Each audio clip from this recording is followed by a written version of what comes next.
Hello students, good morning to you all. बच्चों, I hope that earlier question which I have told to you, you might have complete and you might have understand.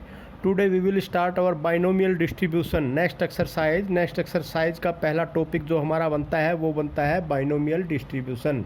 अब हम binomial distribution में सबसे पहले करते हैं Bernoulli's trial. ये Bernoulli's trial से ही binomial distribution बनता है. तो बाइनोमियल डिस्ट्रीब्यूशन में सबसे पहले हम बर्नौलीज ट्रायल से स्टार्ट करते हैं. ये बर्नौलीज ट्रायल एक्चुअली क्या होता है? Any trial of random experiment is called Bernoulli's trial if it satisfied the following conditions. सबसे पहले इसकी 4 कंडीशन है बच्चे. जहाँ पर ये 4 कंडीशंस कंप्लीट हो जाए किसी भी क्वेश्चन में तो वहाँ पर आपका बाइनोमियल डिस्ट्रीब्यूशन लगेगा. और बाइनोमियल डिस्ट्रीब्यूशन कब इसका नाम बनता है वो मैं आपको बताऊंगा. मतलब ये बर्नौलीज ट्रायल वहाँ पर लगेगा. सबसे पहले है ट्रायल शुड बी फाइनाइट. मतलब जो हम ट्रायल कर रहे हैं वो फाइनाइट होने चाहिए.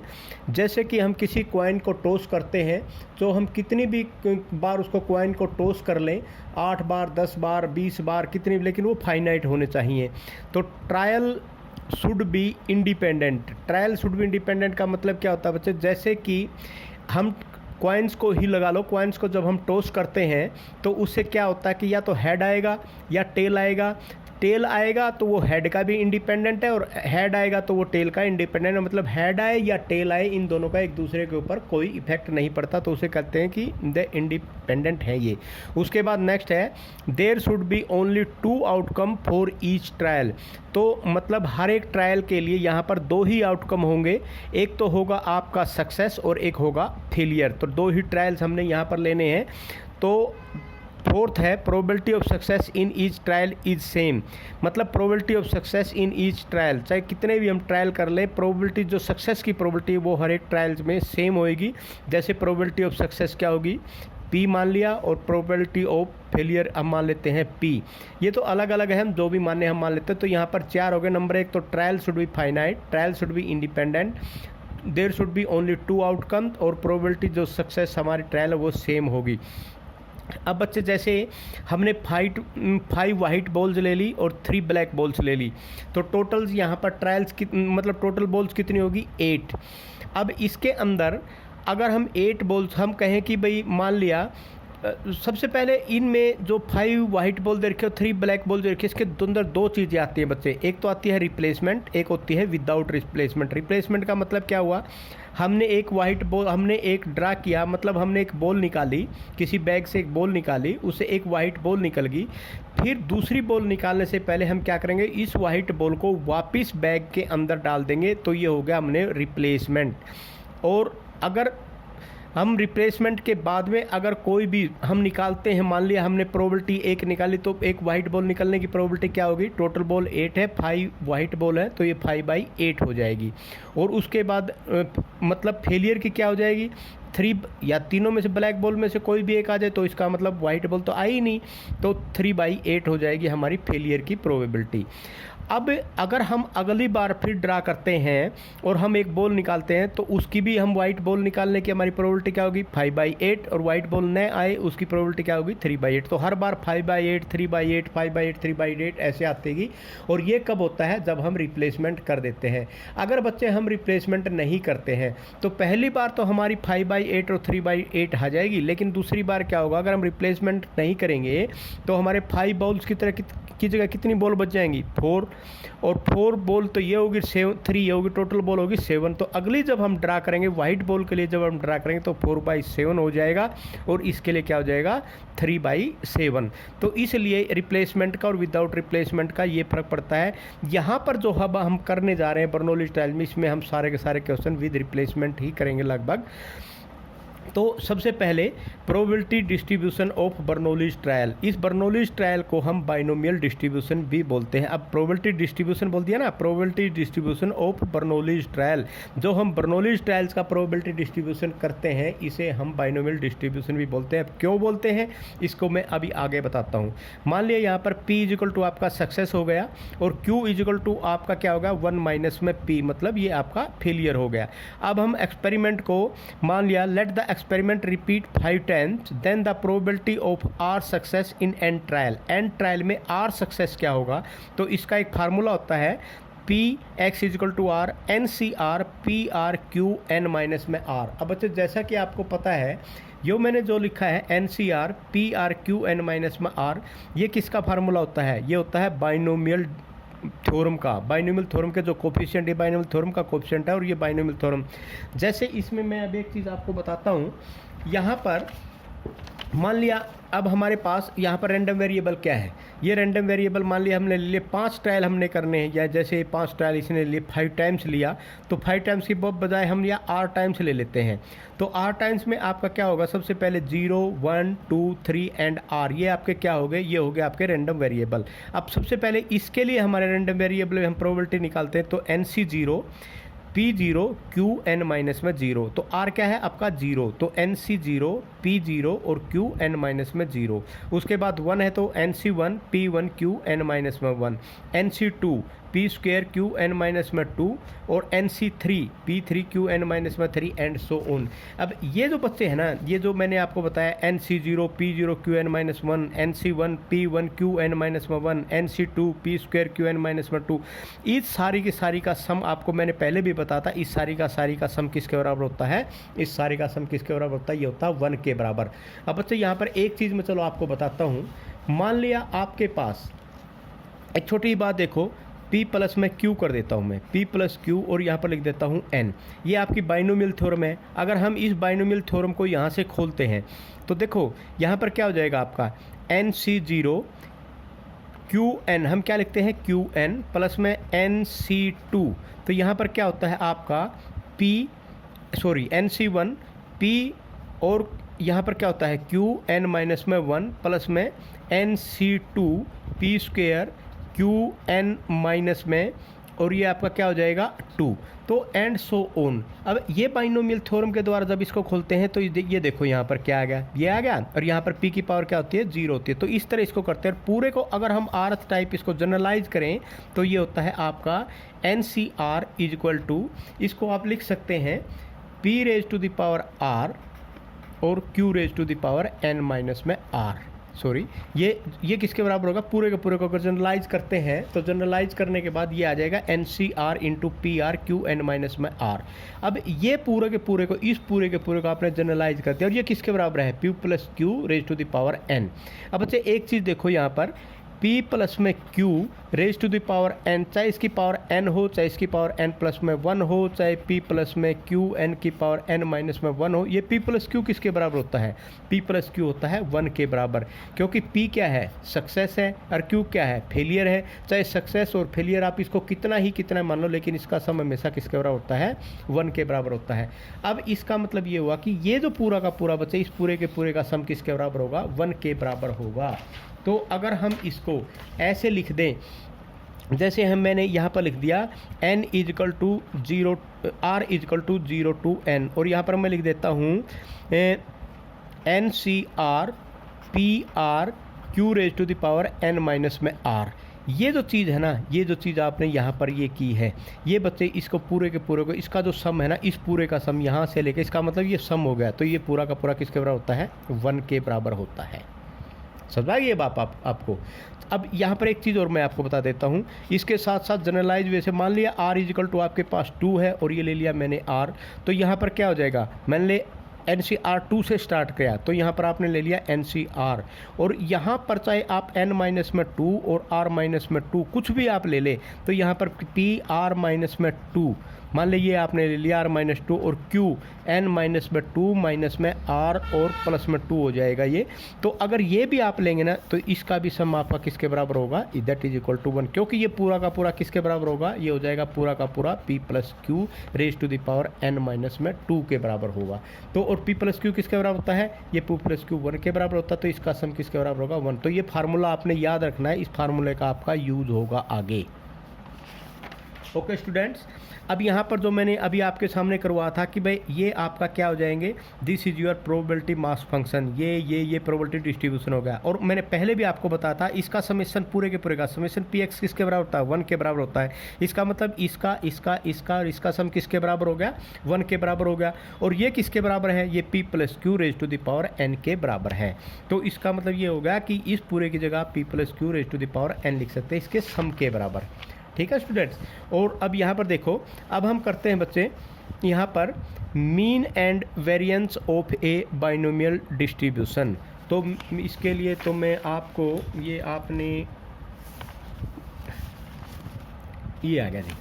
तो यहाँ पर students mean and variance of mean and standard deviation of binomial distribution, variance भी बीच में ही आ जाएगा। तो बच्चे यहाँ पर एक चीज़ आपने देखनी है कि भाई मीन और जो ये स्टैंडर्ड डेविएशन है ये भी आपका बहुत इंपॉर्टेंट है। कई बार तो यही निकालना जाता है, find the mean and drive the mean and standard deviation of A binomial distribution. तो यहाँ पर सबसे पहले बच्चे देखो, अब हमें पता है कि भाई बाइनोमियल डिस्ट्रीब्यूशन आपका किसके बराबर होता है। ये आपने देख लिया कि भाई बाइनोमियल डिस्ट्रीब्यूशन किसके बराबर होता है। तो जो बाइनोमियल डिस्ट्रीब्यूशन है वो किसके बराबर होता है, P R is equal to N C R P R Q N minus में आर, ये आपने देखा था इसके बराबर होता है। और इसके बाद अब मीन का मतलब क्या होता है, मीन को हम फर्स्ट मूवमेंट भी बोलते हैं, मीन बोलते हैं और फर्स्ट मूवमेंट बोलते हैं। और मीन जो क्या होता है ये एवरेज वैल्यू होती है, तो इसको हम म्यू 1 डैश इससे भी डिनोट करते हैं, म्यू 1 डैश से भी डिनोट करते हैं। ये आपने ध्यान रखना है, ये आपका है मीन। तो बच्चे इसमें सबसे पहले जो मीन हम निकालते हैं वो क्या होता है, summation R is equal to 0 to N R into P R. ये चीज़ आपने ध्यान देनी है, फर्स्ट मूवमेंट जो हम निकालते हैं और मीन जो हम निकालते हैं R is equal to 0 is equal to 0 to N summation of R is equal to 0 to N R into P R. अब यहाँ पर समेशन आर इजकल टू 1 लिख लो या 0 लिख लो, वो आपको पता लग जाएगा। 0 तो आप लिख ही नहीं सकते क्योंकि यहाँ पर 0 फैक्टोरियल आ जाएगा, यहाँ पर 0 आ जाएगा, यहाँ पर 0 आ जाएगा, तो सारा 0 हो जाएगा। तो हम इसको 1 से स्टार्ट करते हैं। तो r इजकल टू 1, तो r इंटू पी आर की जगह आप क्या लिख सकते हैं, पी आर की जगह लिख सकते हैं N C R P raise to the power R Q raise to the power N minus में आर। अब यहाँ पर देखो बच्चे, इसको हम क्या लिख सकते हैं, एन सी आर को N factorial divide by are factorial N minus में are factorial P raise to the power R Q N minus में आर हो गया आपका। उसके बाद अब यहाँ पर r is equal to 1 to N R into N factorial.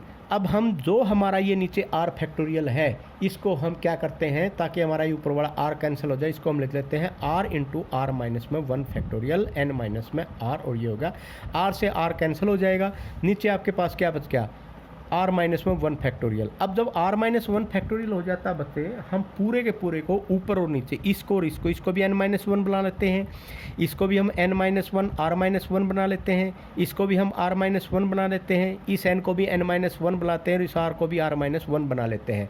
तो ये बहुत ईजी है। तो सबसे पहले इस n फैक्टोरियल को हम क्या लिख सकते हैं, इसको लिख सकते हैं n इंटू एन माइनस में 1 फैक्टोरियल। ये r फैक्टोरियल तो यहाँ पर ये बच ही गया। उसके बाद इसमें क्या करेंगे, एक ऐड कर देंगे, एक माइनस कर देंगे। ये यहाँ n माइनस कर दिया और एक ये प्लस कर दिया, कोई फ़र्क नहीं पड़ा। इसको इसके साथ ले लेंगे और इसको इसके साथ ले लेंगे।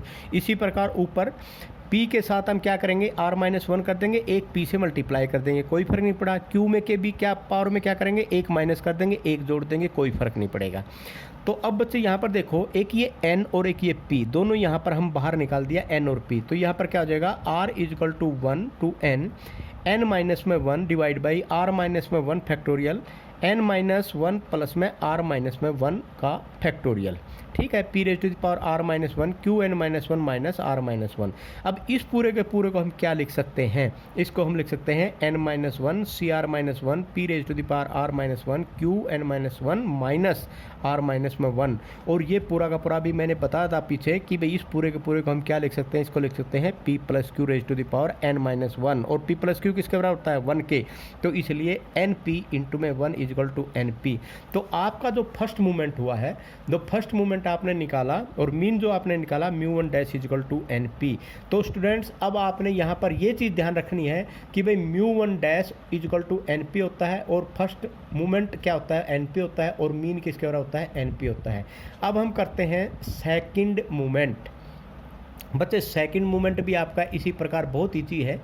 आप उसे भी थोड़ा सा ध्यान देना, बस बहुत ईजी, इसी में से ड्राइव करना है और कोई खास बात नहीं है। Second movement about origin, mu two dash को हम कैसे लिखते हैं, r is equal to 0 to n r square into में पी आर, बस ये चीज़ याद रखनी है, आर स्क्वेयर इंटू में पी आर।